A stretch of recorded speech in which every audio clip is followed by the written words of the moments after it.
Middle School, The Worst Years of My Life by James Patterson. Chapter 2, The Middle School Max Security Prison. Okay, so imagine the day your great-great-grandmother was born. You got it? Well, now go back another 100 years or so, and then another 100. That's about when they built Hills Village Middle School.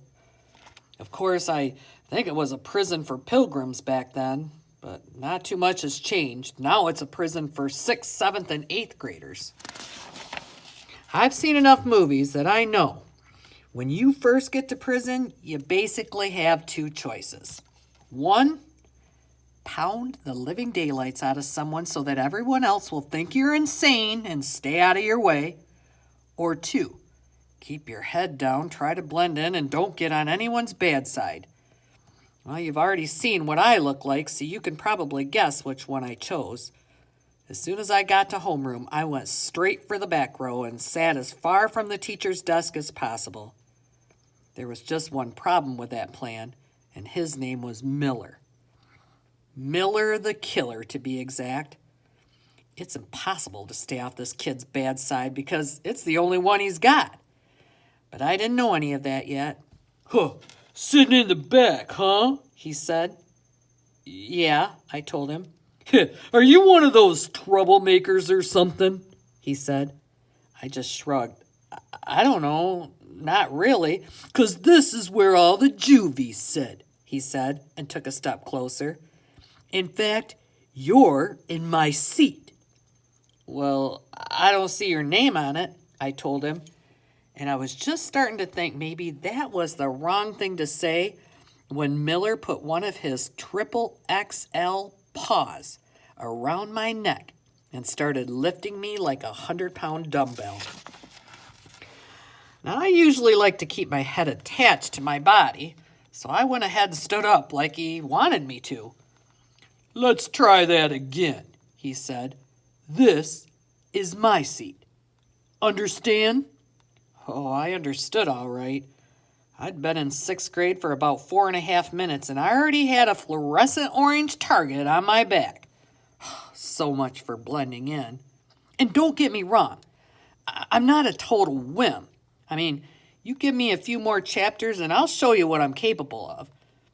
In the meantime, though, I decided to move to some other part of the room, like maybe somewhere a little less hazardous to my health. But then, when I went to sit down again, Miller called over, he said, that one's mine too. Can you see where this is going?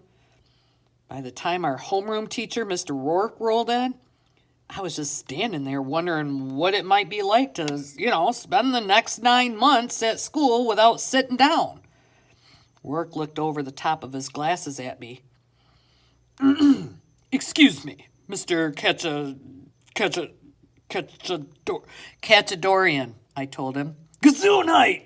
Someone shouted, and the entire class started laughing.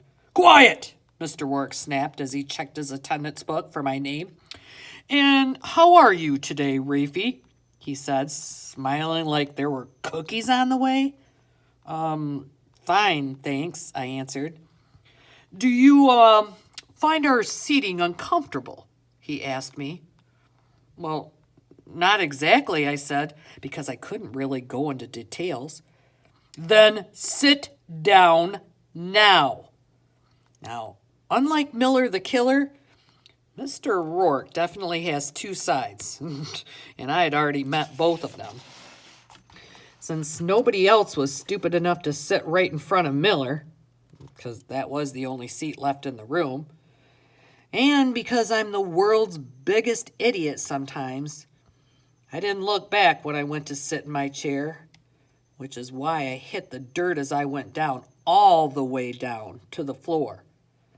The good news? Well, given the way things had started off, I figured middle school could only get better from here. The bad news?